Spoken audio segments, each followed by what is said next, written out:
Hello everyone, commerce अध्ययन में हम देखने वाले हैं इस वीडियो में बिजनेस स्टडीज़ जो कि अभी क्लास 11th का सब्जेक्ट है। उसमें जो आपका टॉपिक है social responsibility and business ethics. इस पर हमने बात की है कि सोशल रिस्पॉन्सिबिलिटी क्या होता है, इसकी मीनिंग डेफिनेशन क्या होती है, कितने टाइप्स की रिस्पॉन्सिबिलिटीज़ बनती हैं एक बिज़नेस की अपनी सोसाइटी के लिए।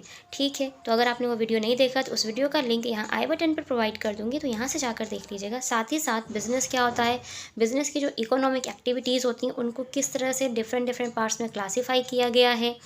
अगर वो वीडियो भी आपने नहीं देखा तो उस वीडियो का लिंक आपको यहाँ आई बटन पर देखने को मिल जाएगा, तो वहाँ से जाकर देख लीजिएगा।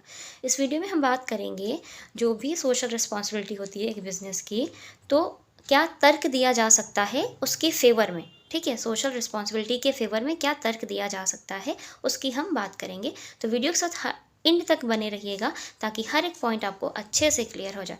तो अगर हम यहाँ पे फर्स्ट पॉइंट की बात करें तो वो है आपका सोशल एंटिटी, सामाजिक अस्तित्व।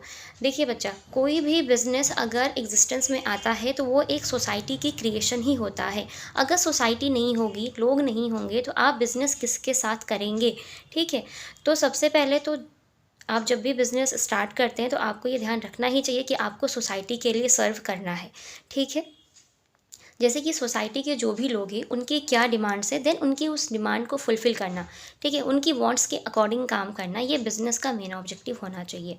वैसे तो मेन ऑब्जेक्टिव प्रॉफिट अर्न करना होता है, लेकिन अगर सोशल रिस्पॉन्सिबिलिटी की हम बात करें तो सोशल रिस्पॉन्सिबिलिटी के फेवर में एक बिज़नेस का यही मेन रोल होता है कि वो सबसे पहले क्या करे, सोसाइटी को बेस्ट सर्विसेज सर्व करे। अगर प्रोडक्ट है, कोई गुड्स है, तो उसकी क्वालिटी अच्छी हो, उनकी नीड्स के अकॉर्डिंग हो, उनकी डिमांड्स के अकॉर्डिंग हो। ठीक है, सोसाइटी की डिमांड्स के अकॉर्डिंग। तो ये सारी चीज़ें ध्यान रखिएगा, क्योंकि जो भी बिज़नेस है वो एक सोसाइटी का ही क्रिएशन होता है। सेल्फ इंटरेस्ट की बात करें तो जो भी बिज़नेस आया हुआ है तो उसको खुद भी ये इंटरेस्ट होना चाहिए कि वो सोसाइटी के लिए अच्छी चीज़ें करना चाहता है। ठीक है, सोसाइटी की जो ग्रोथ है वो डिपेंड करती है इकोनॉमिकली भी, कि अगर आप इकोनॉमिकली स्टेबल हो रहे हैं, आप आगे बढ़ रहे हैं, आपको ज़्यादा प्रॉफिट हो रहा है, तो उसमें से कुछ अमाउंट्स ऑफ प्रॉफिट को क्या करें, सोसाइटी की बेहतरी में लगाएं, उनके हित में लगाएं। ठीक है, उनके वेलफेयर के लिए लगाएं। ये सारी चीज़ें होनी चाहिए। नेक्स्ट अगर हम बात करें यहाँ पर, जो कि क्योंकि आपको पता है कि अब यहाँ पे सिर्फ उनके कस्टमर इम्पॉर्टेंट नहीं होंगे, बिजनेस के कस्टमर्स हैं, एम्प्लॉयज़ हैं, उनके ओनर्स होते हैं, इन्वेस्टर्स होते हैं, यहाँ तक कि इन्वायरमेंट भी। अगर इन्वायरमेंट पॉल्यूटेड है तो आप वहाँ पर भी रोल प्ले कर सकते हैं, आपका बिज़नेस बहुत अच्छा है तो।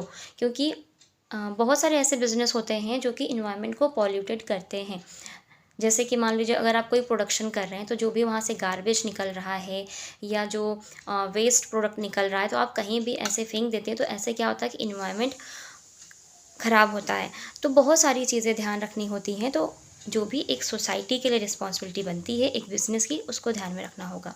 मॉरल जस्टिफिकेशन की यहाँ पे अगर हम बात करें, नैतिक औचित्यों की, तो यहाँ पर आपको चीज़ों को मॉरली भी समझना होता है कि जो भी आप क्योंकि देखिए बिज़नेस चलेगा कैसे, आपको कैपिटल अमाउंट चाहिए जो कि आप अपनी सोसाइटी से ही लेते हैं। सोसाइटी के पास बहुत सारे लोग होते हैं, बैंकर्स हो गए आपके, इन्वेस्टर्स हो गए आपके, शेयर होल्डर्स हो गए आपके। फिर फिजिकल अगर हम बात करें फिजिकल इक्विपमेंट्स की या फिजिकल रिसोर्सेज की, तो जैसे आप ह्यूमन रिसोर्सेज का यूज़ करते हैं, क्योंकि अगर मैन पावर नहीं होगी तो आपके लिए काम कौन करेगा, आपका बिज़नेस कैसे आगे बढ़ेगा, वो सक्सेसफुल कैसे होगा। ठीक है, तो उन चीज़ों का भी ध्यान रखना चाहिए ताकि आप आसानी से जो भी सोसाइटी के ऑब्जेक्टिव्स हैं मेन पहले, ठीक है, उनको अचीव किया जा सके, और साथ में आपका जो भी बिज़नेस का पर्पस था आप उसको भी इजीली क्या कर सके, अचीव कर सके।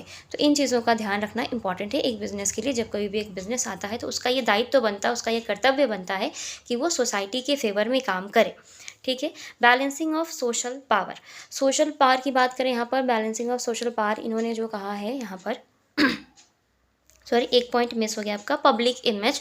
पब्लिक इमेज की बात करें तो आपका जो बिज़नेस है, ठीक है, वो पब्लिकली उसकी जो इमेज है वो अच्छी कैसे बनेगी, वो अच्छी तो तभी बनेगी ना जब आप पब्लिक के लिए अच्छा काम करेंगे, उन्हें good quality of product provide करेंगे, उनका जो प्राइस है वो अच्छा होना चाहिए, उनके अकॉर्डिंग होना चाहिए कि वो आसानी से उसको परचेज़ कर सकें, है ना। साथ ही साथ जो भी आपकी ऑनेस्टी है, जो आपकी पॉलिसी है आपके बिज़नेस को, आप उसको लेकर के साथ में चलें ताकि आप एक अच्छी इमेज क्रिएट कर सकें लोगों की नज़रों में, सोसाइटी की नज़रों में। तो ये ध्यान रखिएगा आप। नेक्स्ट पॉइंट की अगर हम बात करें, so balancing of social power.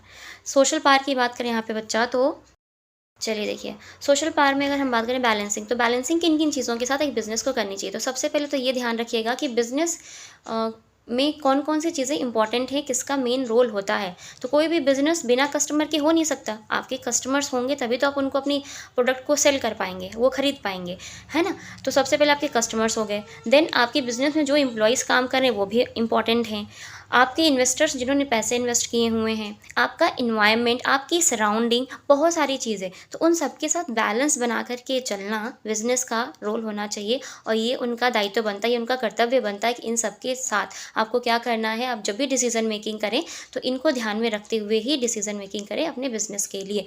तो फिर आप ज़्यादा क्या कर सकते हैं, क्योंकि हम सबको पता है कि बहुत सारी जो रिस्पॉन्सिबिलिटीज़ होती हैं बिज़नेस की ना, वो डाइवर्स होती हैं, डाइवर्स सेगमेंट्स में डिवाइडेड होती हैं। तो आपके बहुत सारे सेगमेंट्स होते हैं, तो आपको उनको ध्यान रखना ही होता है। जैसे प्रोडक्ट हो गया, प्राइस हो गया आपका, है ना, प्लेस हो गया आपका, कस्टमर हो गया आपका, इन्वायरमेंट हो गया, मीन्स पर्टिकुलर जो आपकी जो टोटल सराउंडिंग है उसको ध्यान में रखना और उनके साथ बैलेंस बना करके चलना, ताकि जो भी जो सोसाइटी की नीड्स हैं, जो वांट्स हैं, या उनकी जो भी उनके लिए आप काम कर रहे हैं उसको आसानी से अचीव कर सकें, और आप अपने बिज़नेस के जो ऑब्जेक्टिव्स आपने डिसाइड किए थे, जो पर्पस डिसाइड किए थे, उसको भी आसानी से आप क्या कर सकें, अचीव कर पाएँ। फिर है आपका यहाँ पे avoidance of government intervention. Intervention का मतलब होता है यहाँ पे बच्चा हस्तक्षेप, ठीक है। तो जो भी आपकी गवर्नमेंट है, अगर वो हस्तक्षेप कर रही है तो उसको थोड़ा सा अवॉइड करना, है ना, क्योंकि आपको पता है कि जो सोशल नीड्स होती हैं आपको अपनी मर्ज़ी के अकॉर्डिंग करना है। मान लीजिए गवर्नमेंट बहुत ज़्यादा आप में ये कि आप ये भी करो सोसाइटी के लिए, आप वो भी करो सोसाइटी के लिए, तो आप क्या कर पाएंगे? नहीं। आपको कुछ ऐसी चीज़ें अगर सोसाइटी के लिए, किसी के लिए भी कुछ अच्छा करना होता है, तो हम अपनी इच्छा से करते हैं, हम अपनी मर्ज़ी से करते हैं, हम किसी के दूसरे के दबाव में आकर नहीं करते, ठीक है। तो अगर गवर्नमेंट बहुत ज़्यादा इंटरफेयर कर रही है कि आप ऐसा करो, आप वैसा करो, तो आप नहीं कर पाएंगे सोसाइटी के लिए। लेकिन गवर्नमेंट इसलिए भी इंटरफेयर करती है क्योंकि उन्होंने कुछ चीज़ें डिसाइड की होती हैं कि अगर आप बिज़नेस कर रहे हैं तो आपको सोसाइटी के लिए उसके फेवर में ये काम करना होता है। बट जितना हो सके इनको अवॉइड करें और अपनी मर्ज़ी से अपनी सोसाइटी के लिए कुछ सर्व करें, ठीक है। ये सारी चीज़ें ध्यान रखनी चाहिए, ओके। गवर्नमेंट को, आपको सबको पता है कि गवर्नमेंट कुछ रूल्स रेगुलेशंस बनाती है, कुछ दायित्व, कुछ कर्तव्य निर्धारित करती है एक बिज़नेस के लिए, कि एक बिज़नेस का अपनी सोसाइटी के लिए क्या दायित्व बनता है, क्या कर्तव्य बनता है, ताकि वो उसको आसानी से पूरा कर सके, ठीक है। फिर है कंज्यूमर्स अवेयरनेस। हम सबको पता है आजकल का जो भी आपका कंज्यूमर है, जो आपका कस्टमर है, उनको बहुत अच्छी नॉलेज है चीज़ों की, प्रोडक्ट की, है ना, सर्विसेज की। तो आप उनको कुछ भी नहीं दे सकते, अब वो कुछ भी आपसे नहीं खरीदेंगे। वो जब आप उनको क्वालिटी ऑफ प्रोडक्ट अच्छा प्रोवाइड करेंगे तभी वो आपके प्रोडक्ट को खरीदेंगे। सर्विसेज जब आपकी अच्छी होंगी तभी वो उनको लेंगे। तो आपको बहुत ध्यान से काम करना है, अपने कंज्यूमर्स की वांट्स के अकॉर्डिंग काम करना है, उनकी अवेयरनेस को चेक कर लेना कि हाँ आपकी जो लाइक मैं ये वीडियो बना रही हूँ तो अब मेरी जो ऑडियंस है वो पढ़ी लिखी है, आप स्टूडेंट हैं, आप पढ़ रहे हैं, आप मुझसे पढ़ रहे हैं, अदर टीचर से भी पढ़ रहे हैं।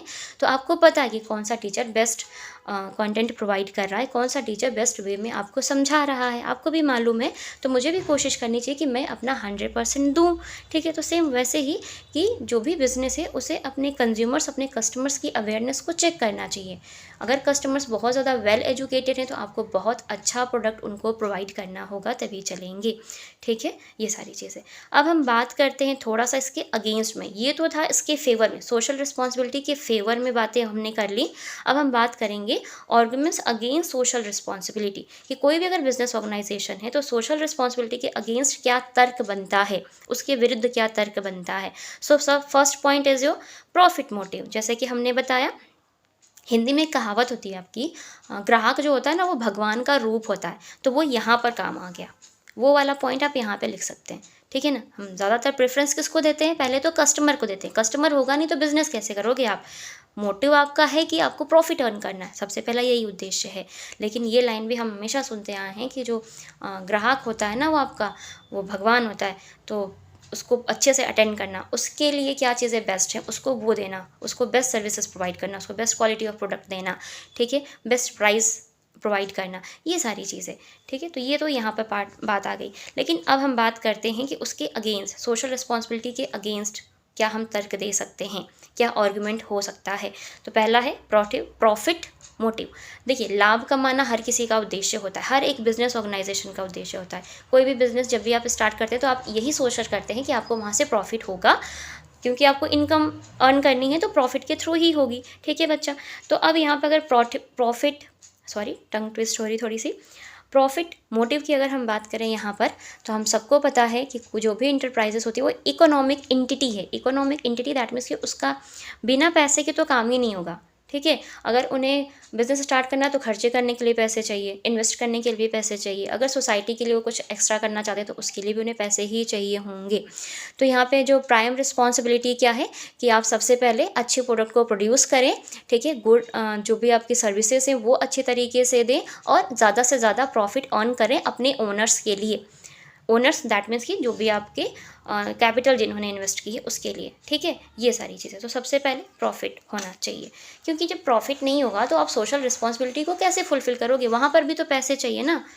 ठीक है। लाइक मान लीजिए आप अनाथ बच्चों की मदद करना चाहते हैं, आप उनके लिए अनाथ आश्रम बनवाना चाहते हैं, कोई चैरिटी ट्रस्ट बनाना चाहते हैं, कोई चैरिटेबल इंस्टीट्यूट बनाना चाहते हैं, तो उसके लिए तो पैसे चाहिए। तो जब प्रॉफिट होगा तभी तो आप कर पाएंगे ना वो सारी चीज़ें। फिर है आपका dilution of business objectives. Dilution of business objectives का मतलब यहाँ पे यह है सोशल रिस्पॉन्सिबिलिटी के अगेंस्ट, कि अगर आप सोशल रिस्पॉन्सिबिलिटी पे ही ध्यान देगा आपका पूरा बिजनेस, सोसाइटी पे ही ध्यान देने लगेगा, तो जो आपका बिजनेस ऑब्जेक्टिव है ना वो बहुत कमज़ोर हो जाएगा। आप अपने बिजनेस ऑब्जेक्टिव को डिफाइन ही नहीं कर पाएंगे कि हमारा क्या बिजनेस ऑब्जेक्टिव है, हमें कैसे काम करना है, तो वो कमज़ोर हो जाएगा वहाँ पे। तो वो आप अपने बिजनेस का जो ऑब्जेक्टिव हो वो फुलफिल नहीं कर पाएंगे। ठीक है। तो सोशल रिस्पॉन्सिबिलिटी इंपॉर्टेंट है, लेकिन सबसे पहले जो आपके बिजनेस के ऑब्जेक्टिव्स है वो इंपॉर्टेंट है, क्योंकि जब आप बिजनेस ऑब्जेक्टिव्स को अचीव कर पाएंगे, ज़्यादा प्रॉफिट अर्न कर पाएंगे, ज़्यादा इनकम अर्न होगी, तभी आप अपनी सोसाइटी को ज़्यादा से ज़्यादा बेहतर चीज़ें प्रोवाइड कर पाएंगे, क्योंकि वहाँ पे भी खर्चा करना पड़ेगा। फिर एक cost of social involvement. Cost of social involvement, जैसे कि मैंने बताया कि सोशल इन्वॉल्वमेंट, सोसाइटी के लिए जो चीज़ें आप कर रहे हैं उनके फेवर में कर रहे हैं, तो वहाँ पर भी तो लागत आएगी, पैसे तो लगेंगे। जैसे मान लिए मैंने आपसे कहा कि आप गरीब बच्चों की मदद करना चाहते हैं, तो अगर आप उनको खाना प्रोवाइड कर रहे हैं, कपड़े प्रोवाइड कर रहे हैं, तो उसके लिए भी तो पैसे लगेंगे ना, वो सारी चीज़ें। तो इसको ध्यान में रख करके ही आपको काम करना चाहिए। फिर है आपका moral nature of social responsibility. Moral nature of social responsibility की बात करें तो जैसे कि मान लीजिए बिजनेस आपने स्टार्ट किया, अब जो भी बिजनेस के मैनेजर्स हैं उनको पता ही नहीं है कि क्या क्या सोशल रिस्पॉन्सिबिलिटीज़ होती हैं, कैसे करना होता है, लोगों को कैसे समझना है ना, मॉरली। तो हर किसी को कैसे हैंडल करना है, किसको कैसी नीड है, वो सबको नहीं पता होता। तो यहाँ पर भी प्रॉब्लम आ जाएगी, तो बिज़नेस में प्रॉब्लम आएगी, क्योंकि मैनेजर्स फिर तो सोशल रिस्पॉन्सिबिलिटी पे ध्यान देंगे, बिज़नेस पे तो ध्यान ही नहीं देंगे, वो सारी चीज़ें। तो ये बहुत ज़्यादा मैटर करता है और इम्पॉर्टेंट रोल प्ले करता है, तो इसको ध्यान रखिएगा। ठीक है। तो लोग अज्यूम करना थोड़ा सा मुश्किल हो जाता है कि किस तरीके से हमें करना है, तो ये चीज़ें आपके लिए इंपॉर्टेंट रोल प्ले करती हैं। ठीक है। तो ध्यान रखिए, सबसे पहले अगर हम बात करें अगेंस्ट की, तो इम्पॉर्टेंट क्या है यहाँ पर, क्या इंपॉर्टेंट है इस केस में, बिजनेस इंपॉर्टेंट है, प्रॉफिट इंपॉर्टेंट है, आपकी इनकम इंपॉर्टेंट है। ठीक है। अगर हम इसकी बात करते हैं कि अगर सोशल रिस्पॉन्सिबिलिटी के फेवर में आपको आर्गुमेंट देना है, तर्क देना है, तो फिर आपके लिए क्या इंपॉर्टेंट है, आपकी सोसाइटी इंपॉर्टेंट है, आपका जो कस्टमर है वो इंपॉर्टेंट है। ठीक है। ये सारी चीज़ें ध्यान रखिएगा इन दोनों में, अगर डिफ्रेंशिएट भी करने को कह दे तो। नेक्स्ट पॉइंट देखते हैं आपका, ये हो गया, एंड आई थिंक ये छूट गया था क्या, लैक ऑफ सोशल स्किल्स। हाँ, lack of social skills. Lack of social skills का मतलब है कि आपको आप सोशल बीइंग नहीं हैं, आपने लोगों के टच में इतना नहीं रहे हैं। ठीक है। आपको पता ही नहीं कि लोगों की क्या नीड्स है, लोगों से कैसे बात करना है, लोगों को किन चीज़ों की ज़रूरत है। ठीक है। वो किन चीज़ों के साथ सफ़र कर रहे हैं, उनको किन चीज़ों से प्रॉब्लम होती है। तो अगर आपको वो स्किल्स नहीं है, सोशल स्किल्स नहीं है, तब भी आप नहीं कर पाएंगे, तो ये ध्यान रखिएगा। नेक्स्ट है आपका disregard of free enterprise system. Disregard free, देखिए फ्री इंटरप्राइज सिस्टम का यहाँ पे मतलब है कि जो ऐसे इंटरप्राइजेस जो कि फ्रीली वर्क करते हैं, ठीक है, तो आप उनके साथ क्या है कि जैसे कि मान लीजिए अब उन्हें एलोकेशन करना है रिसोर्सेज का। अब एलोकेशन करने के लिए रिसोर्सेज होने चाहिए, बट अगर रिसोर्सेज की कमी है तो वो उसको एलोकेट नहीं कर पाएंगे जहाँ पर भी उनको नीड है। प्रोडक्शन के लिए नीड है तो वहाँ पर उसको एलोकेट नहीं कर पाएंगे, सेलिंग के लिए नीड है तो उसको वहाँ पर एलोकेट नहीं कर पाएंगे, ये सारी चीज़ें। तो अगर हम बात करें यहाँ पे डिसरिगार्ड की, तो सबसे पहले जो भी इंटरप्राइज है या जो भी बिजनेस है उनको क्या ध्यान देना चाहिए कि उनका जो भी रिसोर्सेज है ना, जो मार्केट है, तो मार्केट वहाँ पर इंपॉर्टेंट रोल प्ले नहीं करेगा, मार्केट के फोर्सेज से नहीं आएगा, तो वो कहाँ से आएगा? आपकी सोसाइटी से ही तो आ रहा है ना, आप सोसाइटी से ही तो चीज़ों को ले रहे हैं। तो सोशल फोर्सेस वहाँ पे इंपॉर्टेंट रोल प्ले करते हैं। तो फिर आपको यहाँ पर क्या ध्यान देना है कि आप इम्पोर्टेंट किसको दें? सोसाइटी को दें, मार्केट प्लेस को ध्यान ना दें, क्योंकि आप कैपिटल अमाउंट उठाते हैं तो भी सोसाइटी इन्वॉल्व होती है आपकी, ठीक है। प्रोडक्ट को बनाते हैं तो भी सोसाइटी इन्वॉल्व होती है, क्योंकि प्रोडक्ट को बनाने के लिए आपको रॉ मटेरियल्स चाहिए और वो आपकी सोसाइटी आपको प्रोवाइड करती है, ठीक है। तो ये सारी चीज़ें ध्यान रखिएगा, ठीक है। तो जो फ्री इंटरप्राइजेस हैं, डिसरिगार्ड की अगर हम बात करें तो वो क्या करते हैं कि यहाँ पर थोड़ा सा नेगलेक्ट कर देते हैं सोसाइटी को, तो दिक्कत हो जाती है, ठीक है। तो इस पॉइंट को ध्यान रखिएगा। किसको ध्यान देना, यहाँ पर भी आपको सोसाइटी को ध्यान में रखना है, ठीक है। इम्पॉर्टेंट है, मार्केट प्लेस इम्पॉर्टेंट है, मार्केट से ही आप उठाते हैं चीज़ों को, लेकिन यहाँ पर अगर आप इंगेज हो जाते हैं, क्योंकि हर एक इकोनॉमिक एक्टिविटीज़ में क्या है, आपकी सोसाइटी इन्वॉल्व होती ही है। तो अगर वो गाइडेड बाय सोशल फोर्सेस होगा तो ये ज़्यादा बेटर होगा मार्केट फोर्सेस से, ठीक है। नेक्स्ट पॉइंट देखते हैं हम यहाँ पे, डिफ़िकल्ट इम्प्लीमेंटेशन की बात करें बच्चा यहाँ पर, तो जो भी सोशल रिस्पॉन्सिबिलिटी होती हैं, जो सोशल ऑब्लिगेशन, जो भी आपका ये बिज़नेस का एक दायित्व बनता है, जो कर्तव्य बनता है एक सोसाइटी के लिए, उसको थोड़ा सा ना कैरी कर पाना हर एक बिज़नेस के लिए मुश्किल होता है, क्योंकि जो भी मैनेजर्स हैं उनको नॉलेज नहीं है इन चीज़ों की, सोशल स्किल्स नहीं है उनके अंदर, वो चीज़ों को, वो सोसाइटी को अंडरस्टैंड नहीं कर पा रहे हैं, जो वहाँ की सोसाइटी के लोग हैं उनकी नीड्स को नहीं अंडरस्टैंड कर पा रहे, तो फिर वहाँ पे थोड़ी सी प्रॉब्लम आती है उसको इम्प्लीमेंट करने में, कि हाँ जो भी आपकी सोसाइटी है उसकी जो उसके लिए रिस्पॉन्सिबिलिटी बनती है उसको कैसे करना है, तो थोड़ा सा मुश्किल होता है, डिफ़िकल्ट होता है उसको इम्प्लीमेंट करना, ठीक है। क्योंकि अगर इम्प्लीमेंट करना है तो ज़ाहिर सी बात है आपको सबसे पहले अपने कस्टमर्स को, उनकी नीड्स को समझना पड़ेगा, सोसाइटी के बीच में जाना पड़ेगा, उन लोगों से बात करनी पड़ेगी, ठीक है। और हर एक मैनेजर्स को ये करना नहीं आता, उनके अंदर ये सोशल स्किल्स नहीं होती हैं। फिर है डाइवर्जन ऑफ इकोनॉमिक रिसोर्सेज। अब डाइवर्जन ऑफ इकोनॉमिक रिसोर्सेज की बात करें तो डाइवर्जन ऑफ इकोनॉमिक रिसोर्सेज में होता क्या है कि हर एक, जो भी जितने भी आपके रिसोर्सेज हैं, पहले तो वो पैसे लगने ही लगने हैं और डिफरेंट वे में जाता है। डाइवर्जन का मतलब होता है कि जो भी आपके ट्रस्टी हैं, जो भी आपका जो कंपनी है आपकी, जो उसके ओनर है, जिन्होंने उसमें पैसे लगा रखे हैं, ठीक है, तो जो सोशल एक्टिविटीज़ होती हैं वो डिफरेंट डाइवर्जन में होती है, तो वहाँ पर खर्चा किया जाता है, ठीक है। तो वो रिसोर्सेज, वो इकोनॉमिक कॉस्ट उन सोशल एक्टिविटीज़ में खर्च होती ही हैं, तो ये ध्यान रखिएगा आप, ठीक है। तो ये था आपका against and argument in favour of social responsibility and arguments against social responsibility. तो दोनों में ध्यान क्या रखना है, यहाँ पर आपको सबसे पहले सोसाइटी को प्रेफरेंस देनी है, सोसाइटी के लिए, प्रोडक्ट के लिए प्रेफरेंस देनी है, प्राइस को ध्यान में रखना है, पब्लिक इमेज को ध्यान रखना है। पब्लिक इमेज में आपकी जैसे कि गुडविल, जिसे आप बोलते हैं ना गुडविल, तो बिजनेस को अगर गुडविल बनानी है तो जाहिर सी बात है आपको पब्लिक को इंपॉर्टेंस देनी होगी, अपने सोसाइटी को इंपॉर्टेंस देनी होगी। बैलेंसिंग ऑफ सोशल पार्ट की बात करें तो यहाँ पे जैसे कि मान लीजिए आपके एम्प्लॉयज़ हैं, आपके कंज्यूमर्स हैं, आपके कस्टमर्स हैं, आपके इन्वेस्टर्स हैं, सराउंडिंग है आपकी, जो भी आसपास के एनवायरनमेंट है, उसके साथ बैलेंस बना करके चलना, ठीक है। एंड गवर्नमेंट, जाहिर सी बात है उसने अपनी जो भी रूल्स रेगुलेशंस बनाए उसमें उन्होंने कुछ चीज़ें भी बताई हुई हैं कि क्या सोशल रिस्पॉन्सिबिलिटी बनती है एक बिज़नेस के लिए। कंज्यूमर्स की अवेयरनेस को चेक करना चाहिए कि कैसे कस्टमर्स हैं आपके, ठीक है। और इसमें अगर हम बात करें तो बिज़नेस और बिज़नेस के प्रॉफिट को ध्यान देना होता है, यहाँ पर पूरा इकोनॉमिक एक्टिविटीज़ और इकोनॉमिक कॉस्ट को, प्रॉफिट को ध्यान देकर के काम करना होता है यहाँ पे, अगर अगेंस्ट की बात करें, क्योंकि अगर सिर्फ सोशल रिस्पॉन्सिबिलिटी पे ही आप ध्यान देंगे तो बिज़नेस तो चल गया फिर, ठीक है। तो पहले बिज़नेस पे ध्यान देना, देन सोशल रिस्पॉन्सिबिलिटी, ओके। ये निकल कर आता है इसका पूरा कंक्लूजन। सो यकीन करती हूँ इस वीडियो में आपको ये पॉइंट समझ में आ गए होंगे। वीडियो अच्छी लगे तो लाइक करें, फ्रेंड्स के साथ शेयर करें। चैनल पे आप हमारे नए विजिटर हैं, चैनल को सब्सक्राइब कर लें, साथ ही साथ बेल आइकन को प्रेस कर लें ताकि आने वाली वीडियोस की नोटिफिकेशन आपको बिल्कुल टाइम पर मिलते रहे। सो आज की वीडियो में इतना ही, मिलते हैं नेक्स्ट वीडियो में, तब तक के लिए take care and thank you so much for watching this video.